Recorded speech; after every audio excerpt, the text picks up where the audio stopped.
The next speaker is Dr. Rahman Zico from India, and he will speak on the topic Rising Trends of Tuberculosis Infection in Laparoscopic Port Site and post-PCNL nephrostomy site.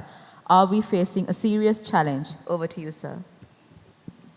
Honorable faculties and respected audience, I, Dr. Rahman Zico, Registrar, Department of Urology, Dhaka Medical College Hospital, Dhaka, Bangladesh, I am going to present an original article which is based on Rising Trends of Tuberculosis Infection in Laparoscopic Port Site and post-PCNL nephrostomy site. Are we facing a serious challenge? Now, as we all know that because of the exponential increase in surgeries, reusable instruments are posing a serious challenge because of the already available disinfection techniques. Now, once thought of an uncommon clinical entity, these mycobacterial infections and tuberculosis infections are getting more and more resurfaced again. So, on the background of that, we have done a prospective observational study over a period of 18 months. And it was done from October 2021 to March 2023 in Department of Urology of Dhaka Medical College Hospital. A total of 512 patients underwent surgery in that period, 88 laparoscopic surgeries, 424 PCNL cases, and the patient who presented with persistent discharging sinus from the port or nephrostomy site after 3 to 4 weeks of surgery were included in the study. These are the standard disinfection procedures performed before surgery. Here we can see that glutathione or stabimate, that is the registered trademark of propenyl diamine, is used as a part of disinfection procedure. And the patients were accordingly worked up. Now, according to the results, among the 512 patients, 46 patients were found to have persistent discharging sinus after 3 to 4 weeks. That is 9%. And the average time of presentation was in between 3rd and 4 weeks. These are the all different initial presentations of different stages of tuberculosis or mycobacterial infection, which already ended up with persistent discharging sinus. Now, the histopathology reports. According to the tissue biopsy, we have found 4 different types of histopathology reports. The first 2, that means the granulomatous inflammation and the non-caseating granuloma, these, according to mycobacterial infection diagnosis, underwent the antimycobacterial treatment. And some of them responded and some of them did not. But the problem lies with the rest of the 21 patients, those that presented with foreign body granuloma in the histopathology report or chronic inflammatory lesion. These undefined population underwent first antibiotic, then underwent different cultures, and finally underwent rebiopsy. And those who were positive underwent the antimycobacterial treatment, and those who were negative, they also underwent empirical antimycobacterial treatment. Now, as we can see that among the persistent discharging sinus patients, biopsy proven was 78%, rebiopsy was required in 23% of the patients, and undefined histopathology report at the end were found to have in 21% of patients.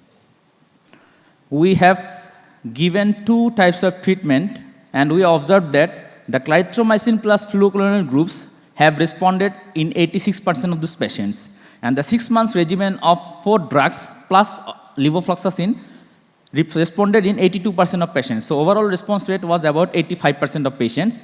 Those patients that did not respond ultimately underwent surgical debridement plus different type of regimen. And the average time of response was about 5 to 6 weeks. Here is another important point.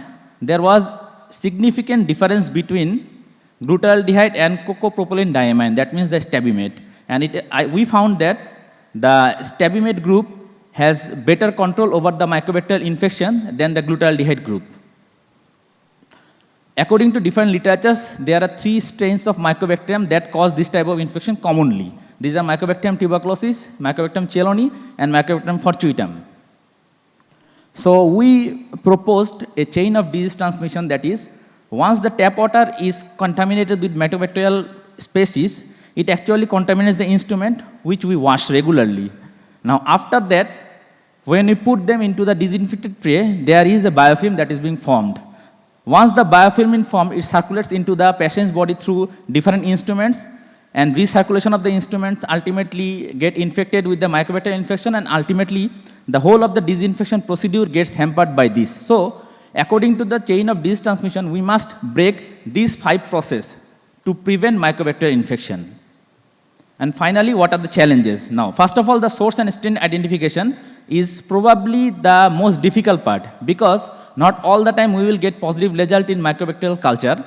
Second is the disinfection procedure. What is the best disinfectant? We yet need to be known.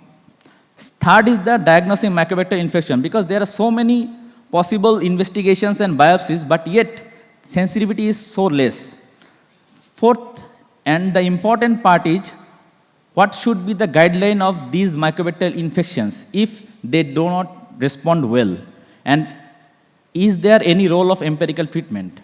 And fifth, but not the least, what will be the fate of the non-responders or recurrent cases? Fortunately, we still did not find any recurrent cases. So, conclusion, microbacterial infections may require multiple investigations and biopsies to diagnose. Antimicrobacterial regimens thus far is 85% effective, and cocopropylene diamine, that is the registered trademark of Stabimed, has shown better microbacterial control than 2.45% glutaraldehyde on disposable instruments. So these are the acknowledgements, and thank you very much for patient hearing.